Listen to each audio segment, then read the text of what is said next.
Good evening, ladies and gentlemen, and welcome to another episode of The Voice of the People.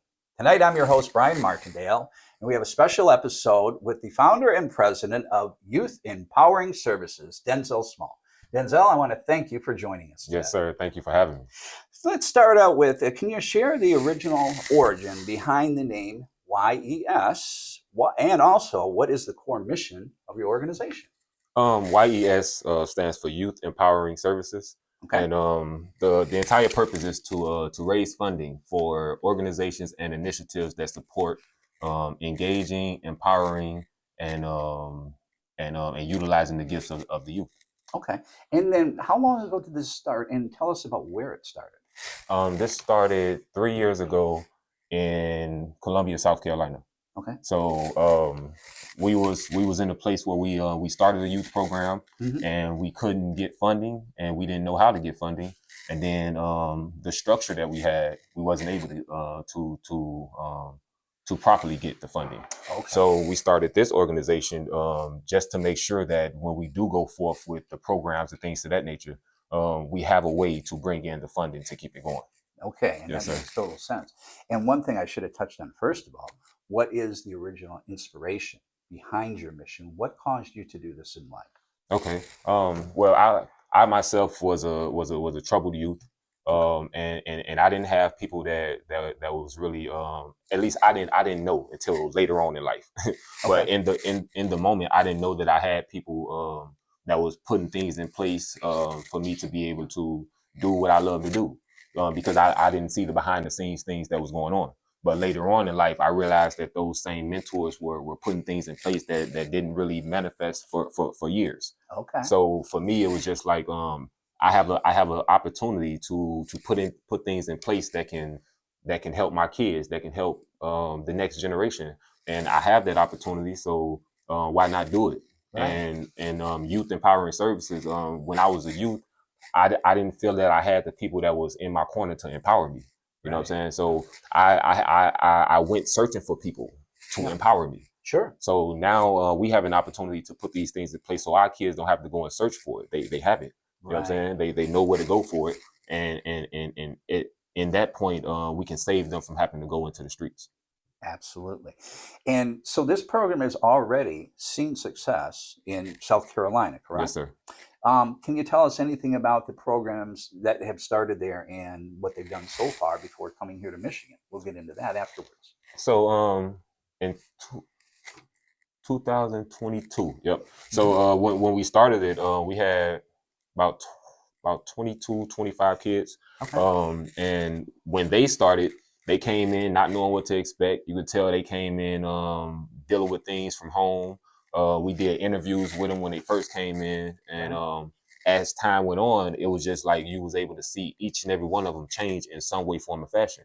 And they all came in dealing with different things, but you seen the same change in all of them. Right. And what I realized was they had so much that they was dealing with that they just needed to release. Right. They needed an outlet. That was the in common factor between all of this.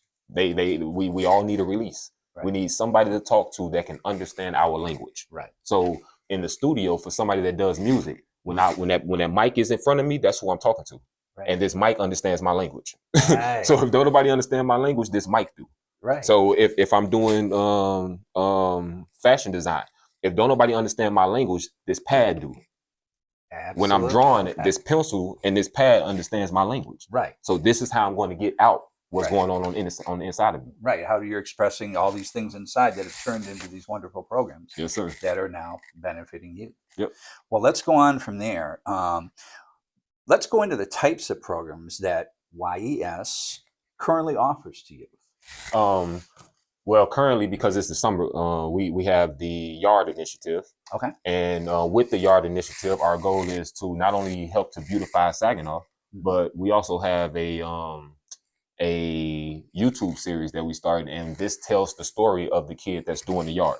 Okay. So on our first yard, we realized that the kid, he does music, but he's never stepped foot in the studio. Ah, okay. So that's a door that we can help open up for him. Right. You get what I'm saying? So we only learned this through him coming to do the yard. I got you. And this, I kind of skipped a little bit. This started in South Carolina, and now this is happening in Saginaw, Michigan. Yes, sir. So when did you start the establishment of this program in Saginaw? About 6 months ago. Okay. So when I came back, when I started it in South Carolina, it was based on me living in Saginaw. Okay. So the goal was always to bring it back to Saginaw. To Saginaw. But sometimes you gotta go where nobody knows you to be able to get some things going. Right. You get what I'm saying? So, once I came back, it was just a matter of I had the content to prove the program. Right, because you've experienced success already in your program in Exactly. South Carolina. Yep. So it was a little bit easier to say that this works. Right, Because we have proof. You have proof, and you're Yep. duplicating something you've already done. Correct. Yep. So, and okay, this is the first program in Saginaw for the summer. Now this is going to embody a year of programs, year-round programs, and we're going to cover so many different things in this interview that it covers. But let's start with how does the teen workforce program prepare the youth for the real world? So okay, so in today's time, we live in a world that's driven by creativity and innovation. Right. So with the teen program, they're learning the skills that are considered the growing market right now. So marketing, videography, photography, graphics, everything is based on social media and the internet world. Right. You get what I'm saying? Yeah. So these are the things that that was once considered just hobbies. Right. Just like us with this television network. Exactly. Right. So now it's no longer a hobby, it is the growing market. Absolutely. So when we train them up in these things and we establish these connections and partnerships with other organizations, every skill that we're teaching is connected to marketing. Right. Every entity, every organization needs marketing, needs advertising, needs branding. Right. That's what we're teaching. Right. So if all of these skills are connected to marketing, advertising, and branding, then you can never really go without a job. Everything that's going on needs a cameraman. Right. Because this is a social media world. Right.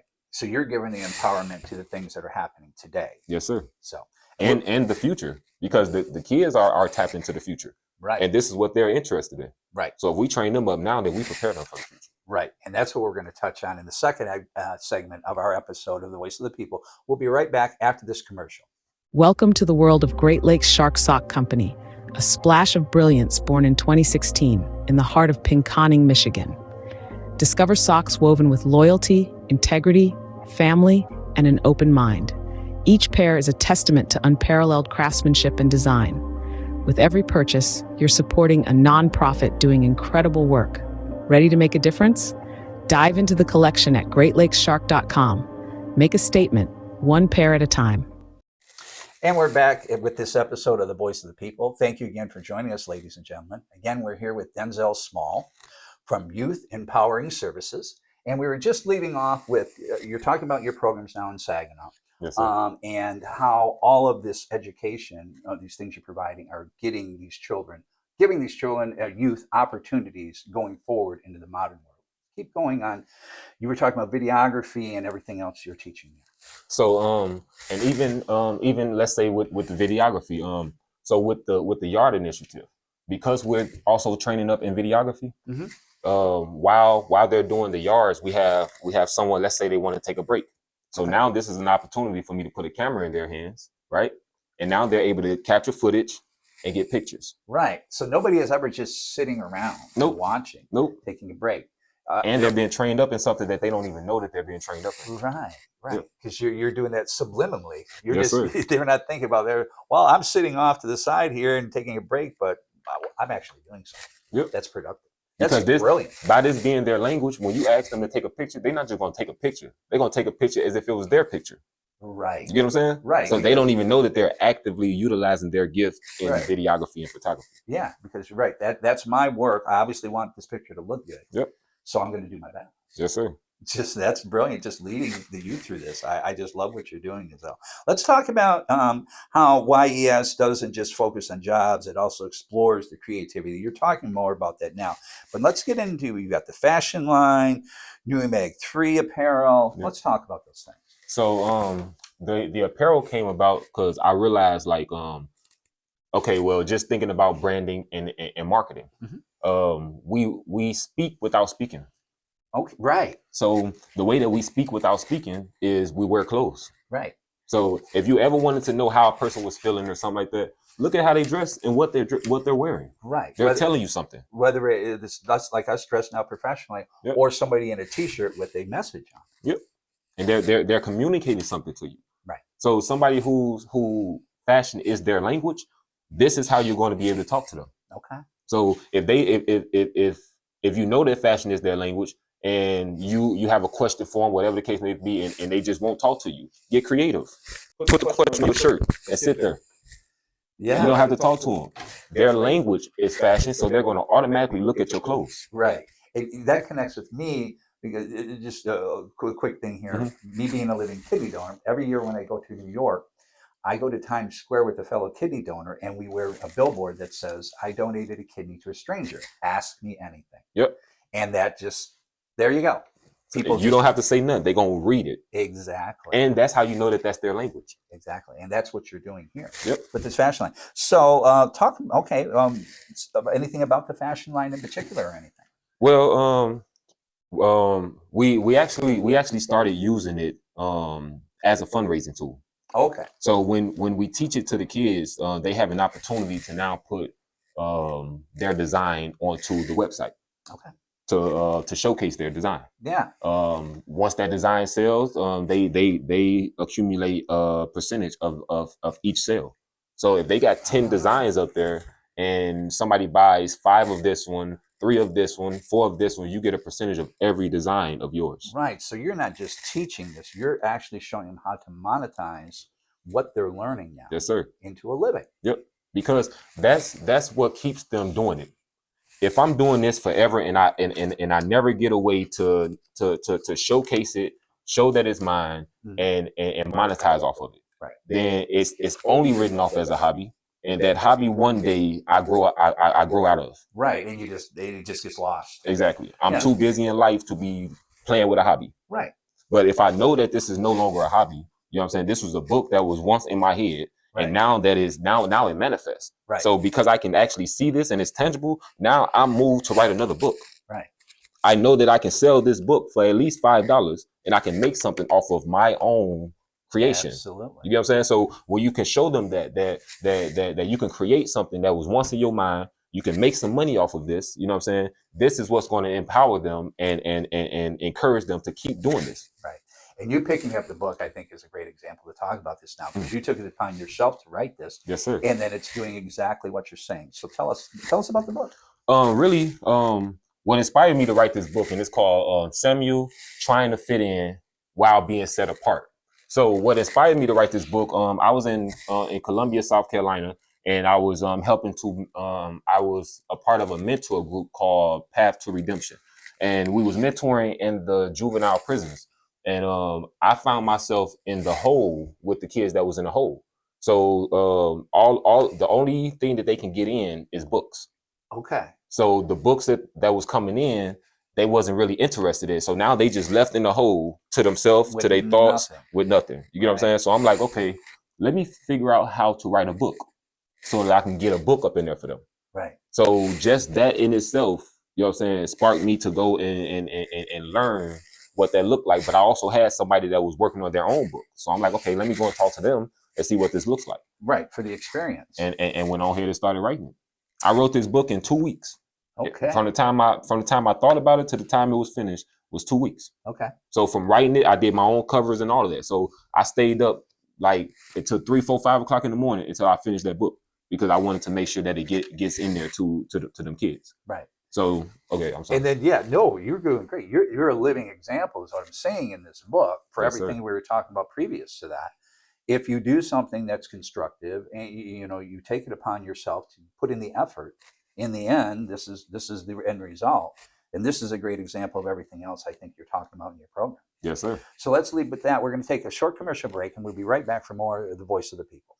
You'll do better at Garber. When you choose Garber Chevrolet in Midland, you become a partner in helping local organizations better the lives of thousands, generously giving back to our community since 1907. We support numerous local efforts to continuously better our Midland area communities. And together, we're able to make a difference. And your vehicle doesn't cost you a penny more with Garber's low price guarantee. Choose Garber Chevrolet in Midland. You'll get a better price and be a part of making better happen right here in Midland. And good evening again, ladies and gentlemen. Again, I'm Brian Martindale, the host of The Voice of the People for this evening. And tonight's special episode, again, is with Denzell Small from Youth Empowering Services. And Denzell, let's talk a little bit about now some of the community events that you've already held. So we did a Dream It, Create It, Dream It. It was a 5-week program.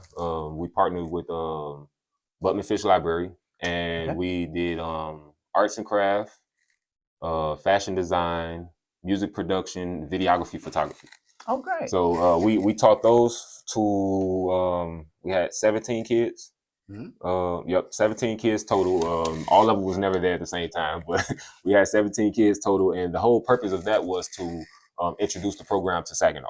Okay. So the bigger impact is aimed at the summer, because we know that when all of the kids is out of school, this is when they need something to do. Right, because idle minds, exactly, that's when they get into trouble. Yep. And you're taking it upon yourself to change a lot of that in Saginaw. Yes, sir. So let's talk a little bit about, now that you've already started this, what kind of transformation are you seeing in the youth that are participating now in this program? Well, crazy part is my sister, she have 3 kids that was in the program. She texted me a couple of days ago, and she sent me a video of my nephews. They were sitting there making a movie. You know what I'm saying? And she was like, you already starting to wear off on them. They sitting there making a movie. You know what I'm saying? Right. So they've learned something from you. Yes, sir. Because we, as you can see, we teach them with their phones. So if they have a phone, once they go home, they have access to start doing what we're teaching them. Right, because it's used so much now in media. Exactly. Phones, not just professional cameras. And you can broadcast it in 4K if you want to. Yep. Not only shoot it, edit it, you can do all of it right from your phone. Right. So because of that, it's like we're really empowering them because they already have a phone. Right. So now we're teaching them how to actually do something with their phone, produce something that you own. Right. You get what I'm saying? Right. And that's what's going to keep them, you know what I'm saying, locked into it. Yeah, and instead of wasting the time by putting so much time into social media or the things that can be distractive of the phone, now you turn that phone into a money-producing object that goes with you everywhere, that has the capabilities, you said, of a studio. Exactly. Now it's an asset. Right. Because prior to them learning this, the phone is a liability. Exactly. And then the phone turns them into a liability because it programs them. Right. You get what I'm saying? So now we're using the same thing that was kind of given to them as a liability and turning it into an asset. Asset. Absolutely. Brilliant. Let's talk a little bit about too. Have you noticed how you directly impacted the Saginaw community in particular? Not yes and no. Okay. I know it's early. Exactly. One thing I've learned is a lot of the impact goes like you don't actually see it. You get what I'm saying? Yeah. So if you step into a room and you speak a couple words and nobody respond and you just walk out, and you would think that nobody received it. Right. But yet multiple people received it. They just had nothing to say back. You get what I'm saying? Or they wasn't bold enough to say something to you, or whatever the case may be. But it was still put out there. So you don't know the effect that you had on that room, but it appeared that nobody received. Right. You get what I'm saying? So I really don't know the effect, but I do know that it has made an effect because I get a lot of feedback from the community. Right. So I know that people are seeing it, they're being affected by it. You get what I'm saying? I just don't know the actual effects that it is. But you've already seen no positive effects in the program you started in South Carolina. Yes, sir. To bring it here. Yes, sir. So I should have gone back to that because let's say how many years now since they started everything? This is the 3rd year. So the 3rd year. Yep. So you've seen the positive impacts happen there. Any particular stories, any particular child that, touched you maybe? Well, I remember. Matter of fact, okay, so this little girl here. So she wasn't even a part of the program, right? We came here to I was still in South Carolina, and we came here to Detroit. So we in Detroit right here. Okay. So we was in Detroit, and we did a skit that we do, and when I met her, it's like she was just so intrigued by the skit that we was doing. Mm-hmm. So we didn't have a shirt or nothing that fit her size. Right. But all she wanted a brand. She wanted the shirt. She wanted the brand. She wanted the logo. She wanted to be a part of the movement. Right. You get what I'm saying? So her being a kid, she saw a movement that drew her in as a kid. sometimes it's hard to draw in the kids. You get what I'm saying? So when you see them gravitating to you, you're doing something that you know what I'm saying, that speaks their language. Right. Whether it's visual, whether it's audio, it's got to be something that engages them and gets their interest. Yep. And obviously when you you've do, done that. you know you're doing something right. Because kids, they in this generation, the kids gonna tell you what it is. They do so not if they don't lie. like it, I don't like it. They will tell you, excuse me, straight to your face. They gonna tell you. So No if they like uncertain it, then you doing something. You doing something good. Absolutely. Yep. Well, that's a great example there. You are a 501(c) nonprofit. We want people to know that. Yes, sir. And how are you funded? And how can people and businesses watching our interview support your organization? Currently, we are funded by donations and out of pocket. And we do fundraising. From the clothing brand, we're looking to do car washes, events, things to that nature. But it's all donation and fundraising right now. Okay. So okay. Yep. And how do people connect directly with you? If a business sees this today, or a person sees this, they want to either donate or they want to set up an activity or program to work with this. How do they get a hold of you and Youth Empowerment Services? Directly through my social media connects, whether it be Facebook, Instagram, or TikTok, but also our website. And our website, www.youthempoweringservices.org. And they can go on to there. We have the contact information on there. We have a donate button on there. We have all of that on our website. Yeah, and it's Youth Empowering Services. I like to say that. Yes, Make sure I correct myself, but we'll have all that information at the end too, on the Yes, end sir. credits. But I just wanted you to talk a little bit about that because it's so important. Funding anything like this, being a newer 501(c), and getting your name out there and in your programs, and that's what we're doing here today, ladies and gentlemen, with this interview. Denzell's just got a wonderful program, and that's what we're doing to highlight this here in Saginaw. The Saginaw, Michigan area. Let's get down to, before we finish the interview, are there any new programs, series, or initiatives that you're working on right now? Yep.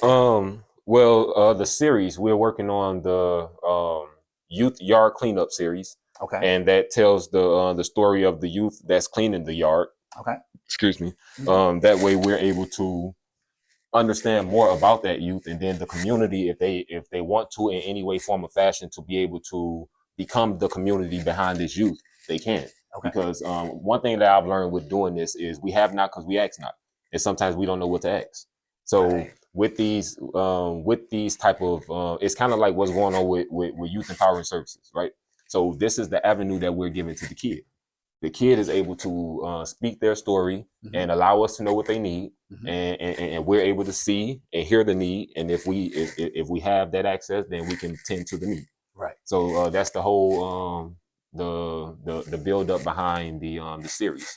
Okay. And then outside of that, we have the Thugs Need Prayer Tour. The Thugs Need Prayer Tour is basically just coming to the streets and speaking the language of the thugs, the kids. Okay. Yep. So you're communicating with them and their level. And yes, sir. Okay. Yep. And coming to meet with them. Right. Sometimes we gotta come to you. Like, I can't expect you to come to me. Sometimes I gotta come to you. You know what I'm saying? And open that door. Right. And then you're communicating with them on the level that they want to communicate with. Yep. You're getting their interest and then getting them in these productive programs. Yes, sir. Okay.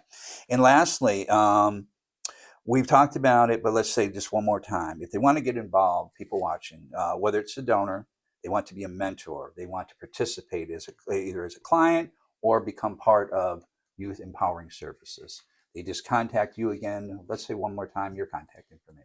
Yep. You just contact me via social media, on Facebook, Denzell Small, or you can look up Youth Empowering Services on Facebook, either Instagram, Youth Empowering Services, TikTok, also Youth Empowering Services, but also go onto our website, youthempoweringservices.org. Okay, very good. Denzell, thank you for joining me today. It's just been a pleasure to talk to you about your wonderful organization. Thank you for having me. Thank you. And ladies and gentlemen, we hope you enjoyed our show tonight, this interview episode of The Voice of the People. And join us again next week for another exciting episode. Thank you so much.